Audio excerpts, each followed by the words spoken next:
আসসালামু আলাইকুম, সবাইকে রমজানুল মোবারক। আজ প্রথম রোজা, আর শিডিউল অনুযায়ী আজকের ভিডিওটা প্রথম রোজায় সেহরি এবং ইফতার নিয়ে সাজিয়েছি। তো আজকের ভিডিওটা একদম সন্ধ্যাবেলা থেকে শুরু করে দিয়েছি।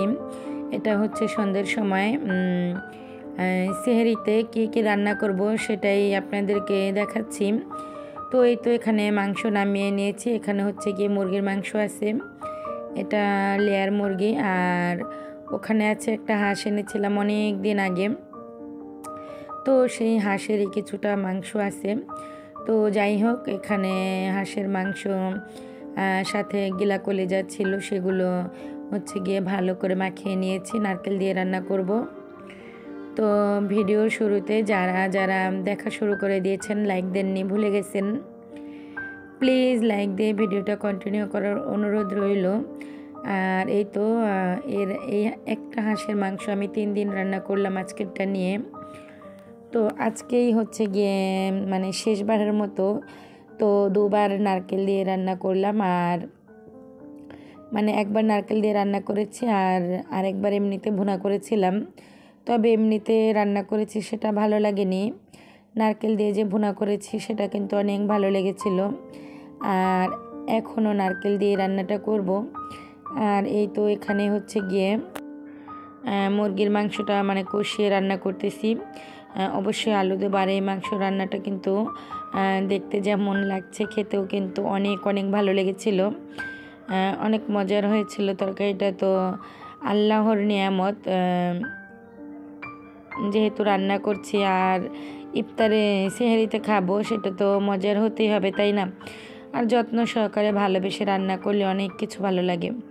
সেটা যদি আপনি আলু ভর্তাও করেন না, সেটাও কিন্তু ভালো লাগে।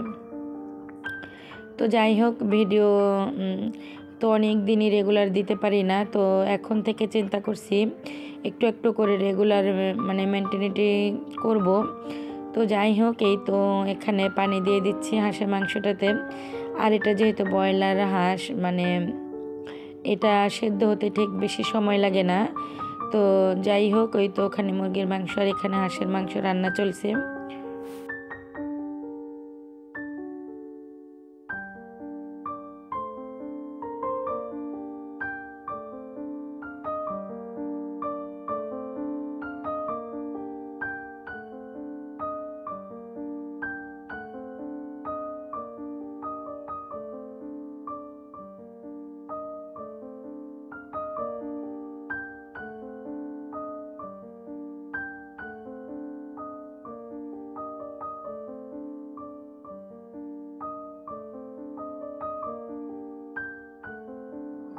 আপনার সেহরিতে প্রিয় খাবার কি ছিল?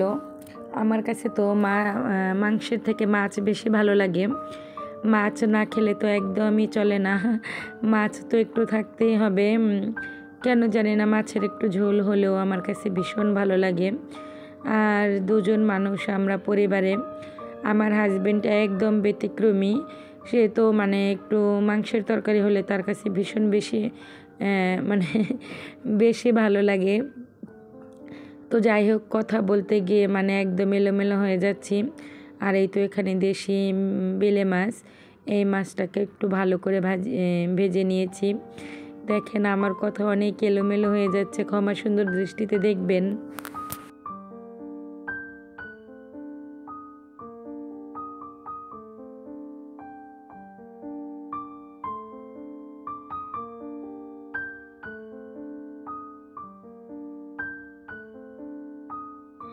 এই তো ছোট মাছটা দিয়ে সরি 2টা বেগুন, একটা আলু দিয়ে মানে একদম মাখা মাখা করে রান্না করব। আর এই তরকারিটা না অনেক ভালো লেগেছিল খেতে। তো এখানে কিন্তু মানে 2টো তরকারি রান্না হয়ে গেছে, 3টা তরকারি রান্না হয়ে গেছে।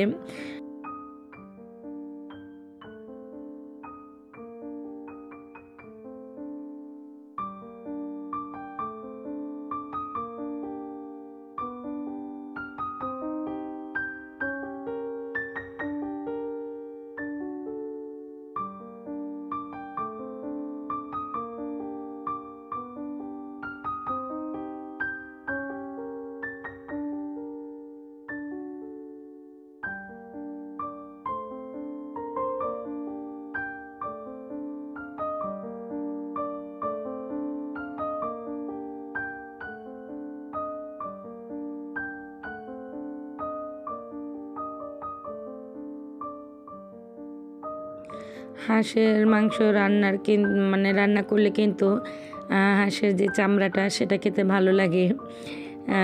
আমার কাছে তো ভালো লাগে, নিশ্চয় আমার আপুদেরও ভালো লাগে। তো যাই হোক, এই তো দেখেন এটা হচ্ছে অন্ধকার ঘনিয়ে এসেছে।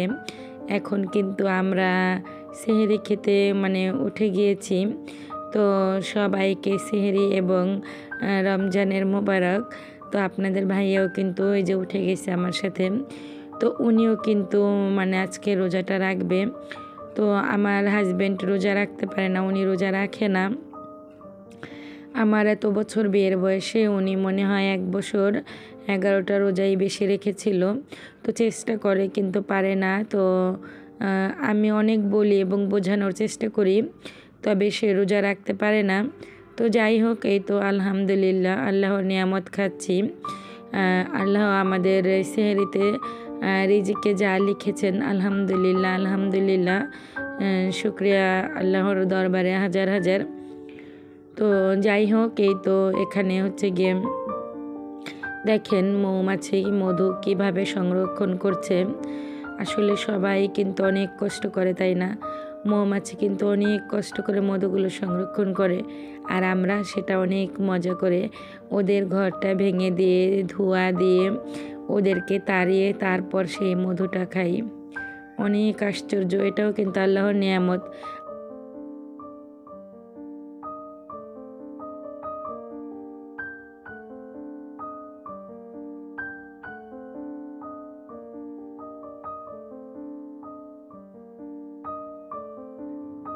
তো যাই হোক, এই তো এখানে এটা হচ্ছে ইফতারির জন্য বেগুনি ভেজে নিচ্ছি আর আলু চপ ভেজে নিচ্ছি। আসলে অনেক আশা করে আপনাদের ভাইয়া আর আমি ইফতারি করব, সেজন্য মনের মাধুরী দিয়ে আলু চপ বেগুনি ভেজে নিয়েছি। আর দেখতে কিন্তু মাশাআল্লাহ অনেক সুন্দর হয়েছে। নিজের ঢোল নিজেই পেটাচ্ছি, আর মানে অনেক ক্রিপসিও হয়েছিল। তো এই তো আমাদের দুজনার ইফতারির আয়োজন এটাই করেছিলাম। তো গরিব মানুষের ইফতারির আয়োজন এই আর কি। এর থেকে অনেকে অনেক বেশি খাচ্ছে, আবার এর থেকে অনেক কম খাচ্ছে। তো আল্লাহর নিয়ামত, আল্লাহ যার রিজিকে যা লিখেছেন তাই। এই তো এখানে ট্যাঙের শরবতটা গুলিয়ে নিচ্ছি। তো ইফতারিগুলো বানানোর একটু মানে পরেই আপনাদের ভাইয়া ফোন দিল যে উনি ইফতারিতে আসতে পারবে না, তো উনি ওনার কাজের জায়গাতেই ইফতারি করে নেবে। তো কি আর করার, আমি একা করে নেব। আসলে একা ইফতারি করতে কিন্তু ভীষণ খারাপ লাগে, অনেক যন্ত্রণার একটা কাজ, ভালো লাগে না ইফতারিটা একা একা করতে। অন্য সব খাবার আমি একা খেতে পছন্দ করি, তবে ইফতারি একা খেতে আমার একদম ভালো লাগে না।